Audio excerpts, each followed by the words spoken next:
ए जीवन आदौ सहज नुहे कारण बंचिबा पई एठी संघर्ष करबाकू पड़े। पेट पाई अनेक नाट करबाकू पड़े। परिवार मुहरे हस फुटेबा पई राति रे आखि को निद हुए नहीं। हेले स्वार्थपर दुनिया रे आम प्रतिनिधि जने दिव्यांग व्यक्ति भेट होइथिले जी दिव्यांग सत किंतु ताको चिंताधारा खूब उच्च कोटीर। से निज पई केवल बंचती नहीं अन्य मानक चिंता मध्य करिथांती। जो काम अन्य मानक पई क्षतिकारक से निज स्वार्थ पई ताहा करंती नहीं।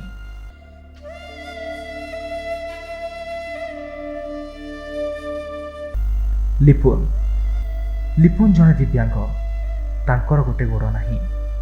प्रथमे प्रथमे पेट पोषिबा पई लिपुन भिक्षावृत्ति करबा आरंभ करथिले।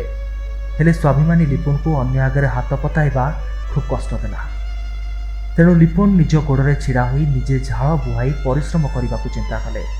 आपर लिपुन भुवनेश्वर किसी होटेल बासन माजी निज परिवार गुजराण मेटाइले। हेले यह लिपुन को ठीक लगिला नहीं। स्वप्नर सहर राजधानीर राजरास्ता गाड़ी मोटर कोलाहल भितर निज पई प्रतिदिन स्वप्न देखुथिले लिपुन। सबुबेले भाबुथिले किपरि निज गोड़े निजे छिड़ा होई निजर एक छोट मोट व्यवसाय आरंभ करिबे। यापर लिपुन एक छोट पान गुटका दुकान व्यवसाय आरंभ करथिले। किंतु पान गुटका द्वारा कर्कट रोग होउथिबारु एहा लोकमानक स्वास्थ्य प्रति हानिकारक होइथिबारु लिपुन से व्यवसाय मध्य दूरेई गले।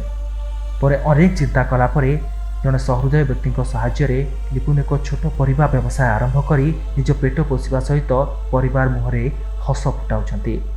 नमस्कार आज्ञा। मु तो आज्ञा सर्वप्रथम मो बापा माँ को धन्यवाद दूची जो थे कि मत जन्म देथिबारु आउ मते मु व्यवसाय करुच्ची निज भुवनेश्वर राजरास्ता व्यवसाय करुच्ची। मो समय थिला दिने भिक्षावृत्ति करुली।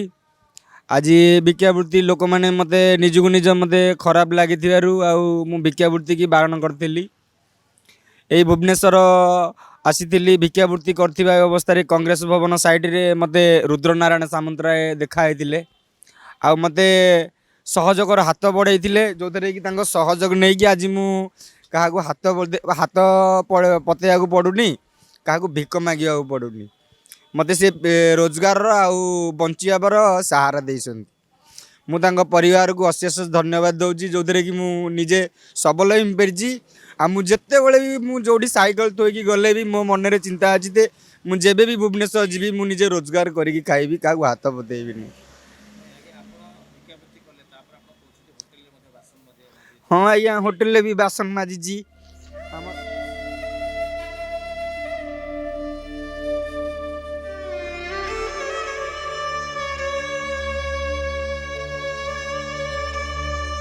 मो आज्ञा सर्वप्रथम मु प्रत्येक दिव्यांग भाई भौणी मानक मु रिक्वेस्ट करी कहूँ आपण मैंने भिक्षावृत्ति करंतु नहीं।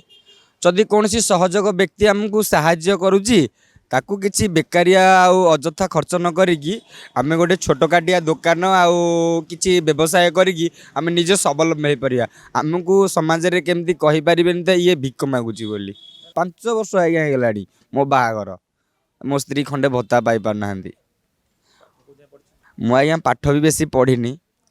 किए मुख्यमंत्री की देखा करिथिबे कि न देखिथिबो हेटा तो मु जाननी किंतु 2019-23 फेब्रुआरी तारिख अंतरणा हाईस्कूल पड़िया मो मान्यवर मुख्यमंत्री गोड़ धरती आज्ञा। मु 2019-23 फेब्रुआरी तारिख अंतरणा 23 तारिख मान्यवर मुख्यमंत्री जाइथिले 900 कोटी टंकार प्रोजेक्ट आरंभ करने दौड़ी तांको गाड़ी पछे पछे दौड़ी दौड़ी भी जाइथिली। सारे मते प्रतिश्रुति भी देइथिले ता भी बारण सत्ते मोर किछि पूर्ण हैला नै। किंतु लिपुन कहते सरकार मालमाल योजन से वंचित। तांको दिव्यांग पत्नी को आज पर्यंत साधारण दिव्यांग भत्ताटीए मिलला नहीं। एने सरपंच बीडीओ समस्त को गुहारी कले केही तांको कथा कर्णपात कर नथिले।